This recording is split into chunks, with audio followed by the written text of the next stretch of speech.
Sit closer to the fire, stranger. You look like you carry the cold in your clothes, the knight says, shifting slightly in his heavy fur cloak. The flames reflect in the steel of his armour, old and scratched but still proud. You come from a distant age, I hear, a time of warm houses, glowing lights, and walls that keep out the frost. Huh, if only we had such miracles. He pokes the fire with the tip of his dagger. You want to know how a medieval army survived winter? The knight exhales slowly, watching his breath mix with the smoke. Listen well. Winter in my time was not a season. It was an enemy. The cold was the first thing that tested you. You may think armour protects you. No. Iron grows colder than death. Your fingers stiffen, your breath freezes inside your beard, and your boots are traitors. Once they get wet, you may as well cut your feet off yourself. He smirks grimly.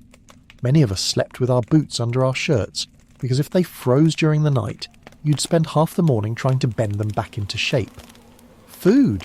You modern folk don't know what real hunger feels like. The knight reaches into a small leather pouch at his belt and pulls out a piece of something hard as stone. This is dried horse meat, lasts for months, tastes like boiled boot leather, and yet in winter campaigns this was a feast. He tosses the piece back. If we were lucky, we hunted. Rabbits, deer, anything that moved. If not hard bread, broth from bones, melted snow. You ate because you must, not because you enjoyed it. But the worst enemy wasn't the cold. It was sickness. He leans closer, lowering his voice. You modern people have medicine. We had prayers. A distant look crosses his eyes.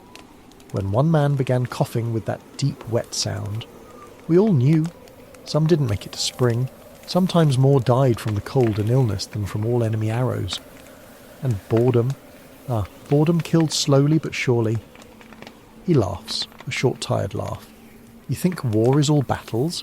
No. Winter meant waiting. Weeks in the same muddy camp. Nothing to do but sharpen blades, mend cloaks, argue, gamble with dice, and tell stories. Stories of spirits in the woods, demons in the snow, stories that grew darker the longer the nights became. He pauses. Men fear silence. Silence gives space to all the ghosts in your head. But there was one thing winter did well. His expression softens. It made brothers out of strangers. You huddle together for warmth, share the last crust of bread, hold a man steady when fever shakes him. He taps his chest. Battle-forged steel lasts long. Winter-forged brotherhood lasts longer. The knight studies you for a moment. So that, traveller from the future, is how we survived winter, with stubbornness, with scars, with laughter in the cold, and with the fire, just like this one, keeping the dark away. The knight shifts, pulling his cloak tighter around his shoulders. The fire crackles, sending sparks drifting into the dark. Very well, he says with a tired smile. If you want to hear more, listen. You ask how we trained in winter? Training did not stop just because the world froze. He lifts a gauntleted hand and flexes his fingers stiffly. Swinging a sword when your joints feel like ice. That is a lesson in suffering. The steel grows colder than your own bones, and every blow sends a shock straight into the wrist. He pauses, chuckling. But we trained anyway, for a man who lets winter soften him will not survive spring. The knight picks up a stick and draws lines in the dirt. We swung swords until our fingers bled. We thrust spears into straw dummies frozen solid as stone. And when snow buried the field, we cleared it with our own shields just to make space for drills. He looks to you. You wonder why? Because an army that rests too long forgets how to fight, and the first enemy of winter is not hunger. It is laziness. Keeping horses alive, that was the true battle. The knight glances toward the darkness, as if expecting to see horses standing there. You modern folk see horses as noble beasts. For us, they were lifelines, worth more than gold. He begins counting on his fingers. To keep a warhorse alive in winter you needed warmth, grain, dry bedding, and luck. He sighs. When snow came early, we gathered moss, reeds, even strips of bark for feed. If we found a farmer willing to sell hay, the commander guarded it like treasure. He leans forward. And at night, we slept close to the horses, not out of affection, but because their breath kept the frost away. And the armour. Oh, You should know what armour felt like in winter. He taps the breastplate on his chest. This thing is a prison of cold. Snow melts on it, then it freezes. Straps stiffen, the edges bite into your shoulders. He bites his lip thoughtfully. Sometimes we wrapped wool or furs underneath, but even then, you carry a little piece of winter against your skin, all day, every day. Even the campfire had rules. He gestures at the flames between you. You sit too close, your boots steam, then freeze when you walk away. You sit too far. Frost nips at your fingers until you cannot even hold your sword. He smirks. A knight learns quickly how to turn like a spit-roasted chicken, front warm, back freezing, then switch. But the nights were the hardest. He looks up at the stars. No matter how many men surround you, the night in winter feels enormous, like an empty world swallowing your fire. Wolves howling in the distance, wind rattling tents, armour creaking as it shrinks with the cold. He closes his eyes briefly. Some men whispered prayers, others held charms against evil spirits, some simply drank until sleep claimed them. He opens his eyes again, meeting yours, and yet, despite all of this, we endured, because winter ends. It always ends. The knight leans closer to the fire, shadows flickering across his scarred face. You want more? Then listen well, for now we come to the part most people never imagine. Marching through winter was a punishment no king could invent. He stirs the embers with a stick. When commanders ordered us to march in winter, every man groaned, even the bravest. Snow is not soft when you walk through it for hours. It is a thief. It steals warmth from your boots, strength from your legs, and hope from your heart. He mimics the motion of trudging through deep snow. One step, and your foot sinks. Another, and snow pours into your boots. After 10 miles, you can't feel your toes. After 20, you start wondering if they're still there. He gives a grim laugh. Some men wrap their feet in wool, some use straw, some even tied rags soaked in animal fat around their boots. But in truth, winter always won a little. Food on the march? If you think it was plenty, you've never been a soldier, he shakes his head slowly. Summer campaigns meant bread, fruit, maybe a bit of meat. Winter marches meant hard biscuits, salted pork if you were lucky, snow melted for water, he raises a hand, palm up, and sometimes nothing at all. An empty stomach keeps you walking, if only because stopping means freezing. He leans back, cloak wrapped tightly around him. Many of us carried beans or dried peas in small cloth bags. We boiled them whenever we found a fire, but if you ran out, you'd chew on leather straps just to trick your stomach. Crossing frozen rivers, that was the most terrifying thing of all. His voice drops lower. To you, a frozen river is pretty. To us it was a gamble with death. He draws a line in the dirt, then taps it. You step onto the ice, crack. Your heart jumps. You wonder if the next step will send you into the black water below, he grimaces. Men in armour sink fast, very fast. A soldier who fell through had the time to scream once, maybe twice, before the river swallowed him.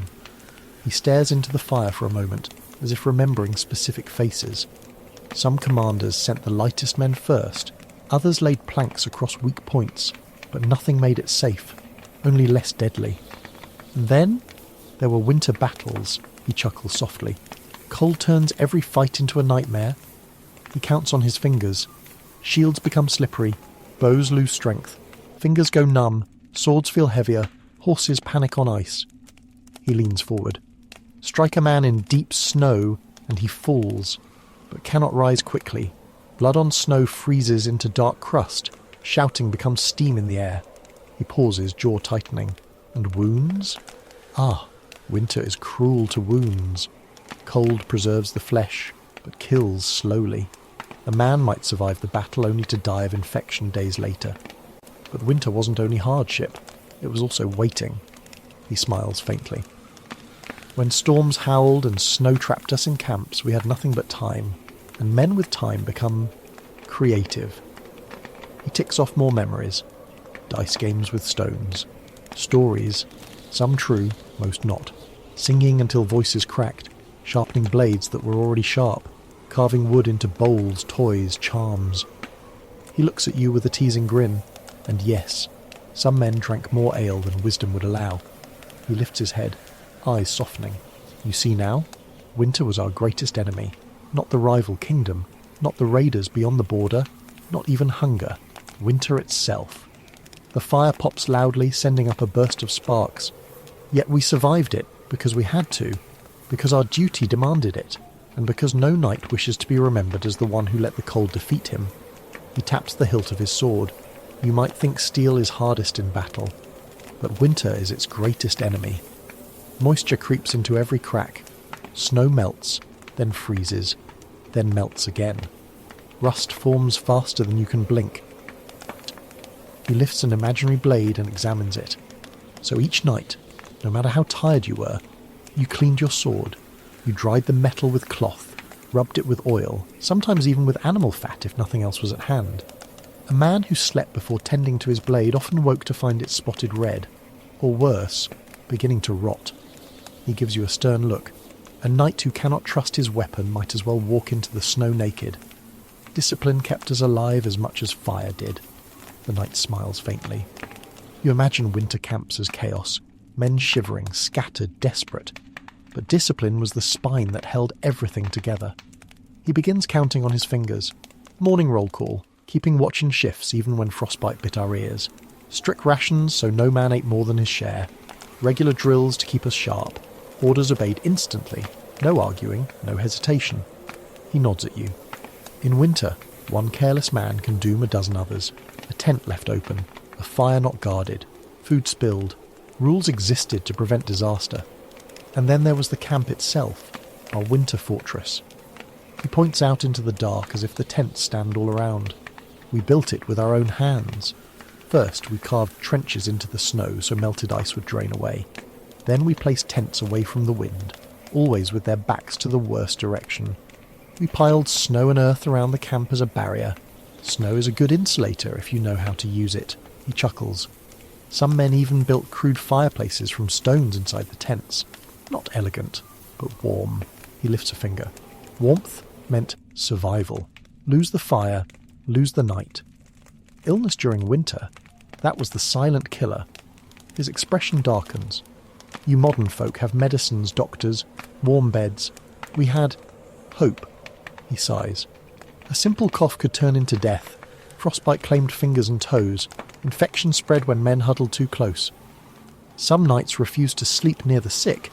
Others shared what warmth they had. He shakes his head. And fevers.